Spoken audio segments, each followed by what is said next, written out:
नमस्कार। मेरा नाम भाऊ तोरसेकर। आप देख रहे हैं प्रतिवाद। दोस्तों, ये मेरा हिंदी चैनल है। भाऊ तोरसेकर के हिंदी वीडियो जिनको सुनने वो कृपया प्रतिवाद को सब्सक्राइब करें, क्योंकि मैं मेरे हिंदी वीडियो अभी प्रतिपक्ष पर डालता नहीं हूं। अब दोस्तों, आज के विषय की तरफ मुड़ता हूं। आपको एक बात जरूर बताना चाहता हूं कि जितनी किताबें मैंने पढ़ी है उससे भी ज्यादा मैंने हमारे हमारे पुरखों ने बनाए हुए मुहावरे मुहावरे कहावतें सुनी और समझिए, पढ़िए, जानने की कोशिश किए। छोटी छोटी कहानियां होती है।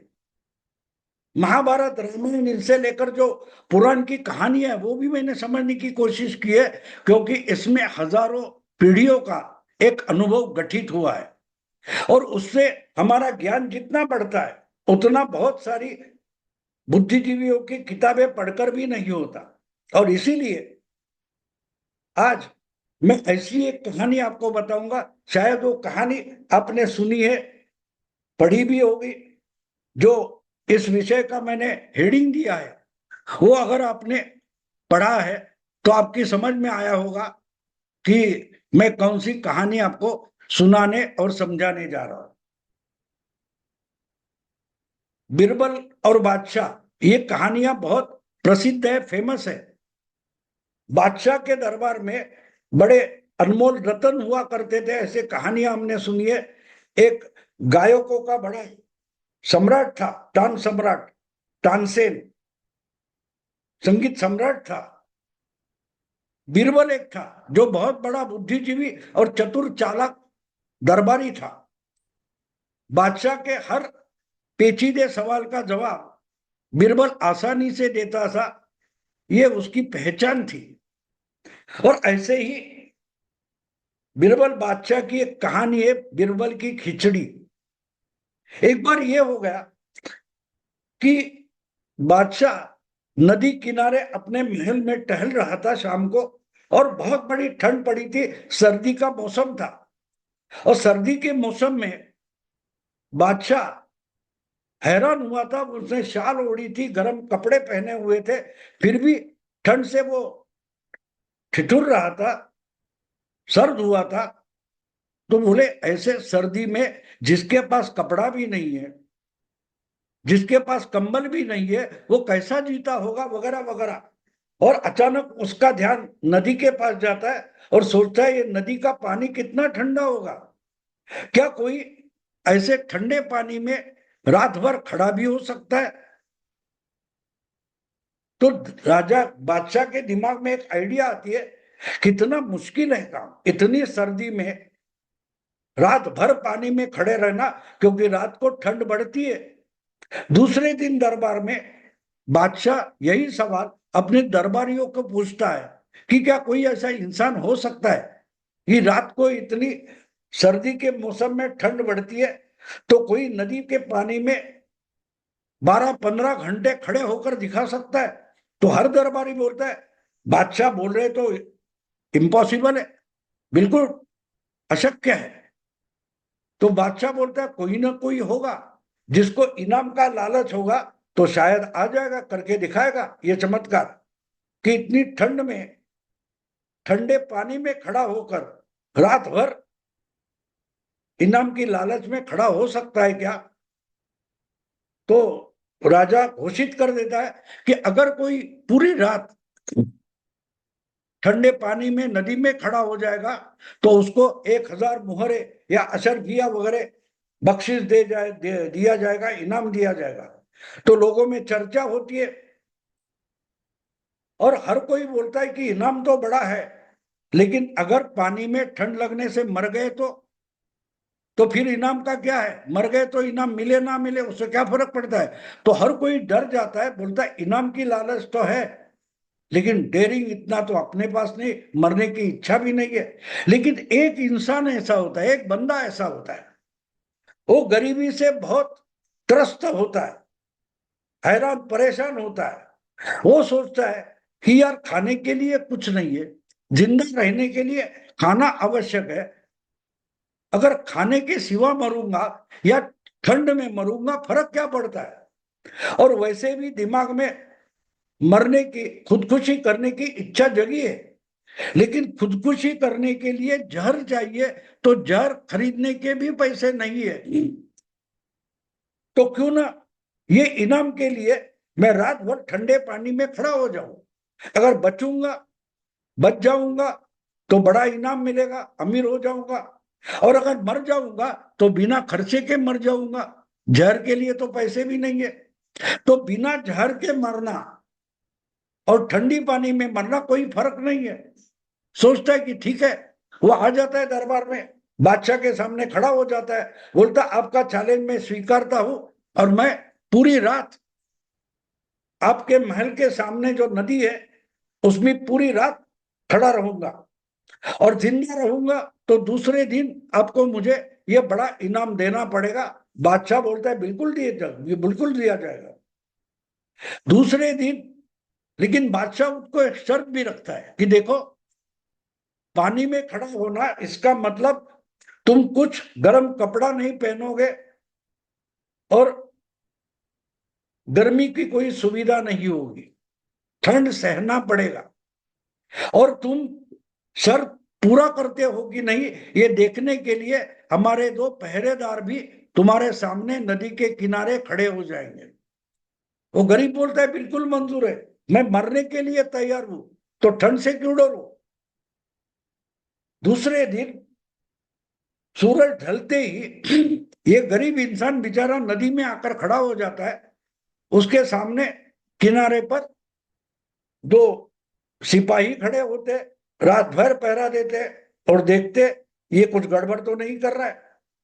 और जब सुबह तक वो जिंदा रहता है, क्योंकि वो सोचते रहता है कि अभी तो कितना टाइम बचा है, अभी तो कितना टाइम बचा है, और थोड़े समय के बाद सूरज निकलेगा, धूप होगी, ठंड से बच जाऊंगा। थोड़ा समय करते करते पूरी रात निकल जाती है, और सुबह सूरज निकलते ही वो खुश हो जाता है कि चलो आज से मैं अमीर हो जाऊंगा, क्योंकि ऐसे ही दरबार में जाऊंगा और बादशाह से इनाम पाऊंगा। वो वैसे ही निकलता है और दरबार में आकर हाजिर हो जाता है, बादशाह मुझे इनाम दो। आपके पहरेदार से पूछो, मैं पूरे सूरज ढलने के बाद सूरज निकलने तक पानी में खड़ा रहा था, इतनी ठंड थी, ठिठुर रहा था, झिझक रहा था, फिर भी खड़ा रहा हूं और जिंदा रहा हूं, तो अब मुझे इनाम चाहिए। बादशाह बिल्कुल बिल्कुल। लेकिन बादशाह के दरबार में जैसे बिरबल था, तानसेन था, वैसे ही और बहुत सारे अति बुद्धिजीवी दरबारी भी थे। उस समय के जयराम रमेश थे, उस समय के पवन खेरा थे, उस समय के संजय राउत थे, उस समय के केजरीवाल थे, उस समय के शरद पवार थे। तो वो खड़े हो गए, बोले ऐसे कौन जी सकता है, ये झूठ बोल रहा है, इतनी ठंडी में कोई जी ही नहीं सकता, कोई पूरी रात भर वहां खड़ा ही नहीं हो सकता, बिल्कुल इम्पॉसिबल है, ये झूठ बोल रहा है। तो वो बेचारा बंदा बोलता है अपने पहरेदार से पूछो, पहरेदार भी मान लेते। तब बादशाह उन दरबारियों को, उस समय के जयराम रमेश से बोलता है कि भैया अगर तुमको शक है तो तुम सवाल पूछ लो, अपनी शक का समाधान कर लो। तो जयराम रमेश उसे पूछते हैं कि तू इसी पानी में खड़ा हुआ था, उसका क्या सबूत है। तो बोलता है कि मैं इसी महल के सामने नदी में खड़ा था, क्योंकि इस महल की एक महल में एक दिया जल रहा था, वो दिया देखते देखते मैंने रात निकाली है। तो जयराम रमेश उस समय के बोलते, देखो इसने अपने झूठ का ही सबूत दे दिया, क्योंकि ये अगर महल के दिए की रोशनी देखकर पानी में खड़ा रहा था, तो इसके पास अगर दिए की रोशनी पहुंच रही थी, तो दिए की रोशनी से निकलने वाली गर्मी भी इस बंदे के पास पहुंच रही थी, इसको ठंड तो लग ही नहीं रही थी। ये बिल्कुल पानी में खड़ा था, लेकिन इसके लिए गर्मी की सुविधा इसने महल के दिए के रोशनी से उठाई है। बादशाह बोलता है भैया इसका क्या जवाब है, तो बेचारा चुपचाप हो जाता है बंदा। वो तो उसने तो खुद बोला है कि रोशनी देख रहा था। वो निराश हो जाता है और निकल जाता है। लेकिन उसने सुना था कि बिरबल न्याय दे सकता है। वो बिरबल के घर जाता है और बिरबल को बोलता है कि भाई देखो मुझ पर अन्याय हुआ है। बिरबल रोता है ठहरे कुछ दिन रुक जा। और दूसरे दिन बिरबल बादशाह को दावत देता है कि आ जाओ मेरे घर में, हम खिचड़ी पकाकर खाएंगे। और बादशाह जब पहुंच जाता है तो बादशाह देखता है कि एक ट्राइपॉड लगा लगा हुआ है, उस पर ऊंचे पर हांडी लगी हुई है और नीचे 10 फुट नीचे एक चूल्हा जल रहा है। बादशाह पूछता है ये क्या है। बादशाह बोल रहा है ये स्पेशल खिचड़ी पक रही है। तो इसलिए ऊंची हांडी लगाई है, बिल्कुल इसीलिए तो स्पेशल है। अब खिचड़ी पक रही है, टाइम निकलता जा रहा है, 1 घंटा 2 घंटे 3 घंटे। आखिर बादशाह बार बार पूछता है यार बिरबल तेरी खिचड़ी पकेगी कब। बिरबल बोलता है खिचड़ी तो स्पेशल है, पकने का तो समय लगेगा। बहुत देर होने के बाद बादशाह बोलता है बिरबल कोई दिमाग की बात कर, अकल की बात कर। जो कुछ पकना होता है पकाना होता है, वो बर्तन जो होता है हांडी होती है वो चूल्हे पर रखनी पड़ती है। अगर बर्तन को आगी गर्मी नहीं मिलेगी तो हंडे के भीतर जो पदार्थ है वो पकेगा कैसे। बिरबल बोला वही तो स्पेशलिटी है। अगर आपके महल की रोशनी से नदी में खड़े इंसान तक रोशनी से गर्मी पहुंच सकती है, तो 10 फुट नीचे जो चूल्हा है उसकी गर्मी भी हांडी के पास पहुंचती होगी। अब पकेगा तब पकेगा, लेकिन पकेगा जरूर। अगर वो रोशनी से गर्मी उस बंदे तक पहुंचती है तो बिल्कुल इस चूल्हे की गर्मी भी 10 फुट ऊंचे हांडी तक पहुंचेगी। आप रुकिए, सबूर कीजिए। तब बादशाह को अपनी गलती समझ में आती है और बादशाह उस बंदे को बुला लेता है, उसको इनाम देता है। लेकिन वो आज की डेमोक्रेसी में नहीं है। वो आज की संवैधानिक डेमोक्रेसी में भारत के रहने वाला बादशाह नहीं था, या वो बंदा उस डेमोक्रेसी का नहीं था जिस डेमोक्रेसी में कांग्रेस, एनसीपी, शिवसेना, उबाठा ऐसी पार्टियां होती है, जहां ऐसे बुद्धिजीवी चैनल वाले और संपादक होते हैं। ऐसे जमाने की ये बात नहीं है। इसलिए उस बंदे को न्याय मिला, बादशाह ने उसको इनाम दे दिया। बिल्कुल यही बात हो रही है हमारे देश में। पिछले 10-12 साल से 1-1.5 किलोमीटर ऊपर एक हंडी लगी हुई है, जिस हंडी में ईवीएम हैक करने की खिचड़ी पक रही है और नीचे एक चूल्हा जल रहा है। उसमें अलग अलग आरोपों की लकड़ियां लाकर जलाई जा रही है और उस जलने वाले आरोपों की लकड़ियों से 1 किलोमीटर ऊपर लटकी हुई जो हंडी है उसमें ईवीएम हैक करने की खिचड़ी पकेगी। इसकी सब लोगों को गारंटी है। जयराम रमेश हो या उनके चेले चपाटे हो, पवन खेरा हो, संजय राउत हो, बहुत सारे, शरद पवार भी आकर लाइन में बैठ गए कि कब खिचड़ी पकती है देखते हैं। दोस्तों मजाक नहीं होता, मजाक नहीं होता। 12 साल से आपको बार बार चुनाव आयोग बोल रहा है कि आपके मन में शक है तो सबूत सामने लाओ। हम आपके सामने ईवीएम मशीन रखते हैं, वो मशीन हैक करके दिखा दो। साइंटिस्ट को, इंजीनियर को बुलाओ, जो आपके इंजीनियर है, जो आपके साइंटिस्ट है, चुनाव आयोग के नहीं है, उनको बुलाओ और हैक करके दिखा दो।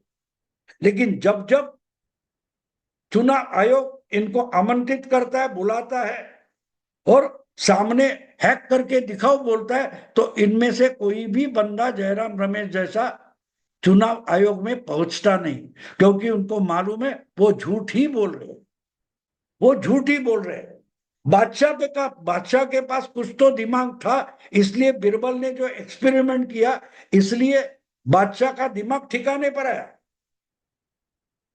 लेकिन ये जो राउत, जयराम रमेश, पवन खेड़ा वगैरह जैसे लोग हैं, इनका जो बादशाह है उसके पास दिमाग ही नहीं होगा तो ठिकाने कैसे आएगा?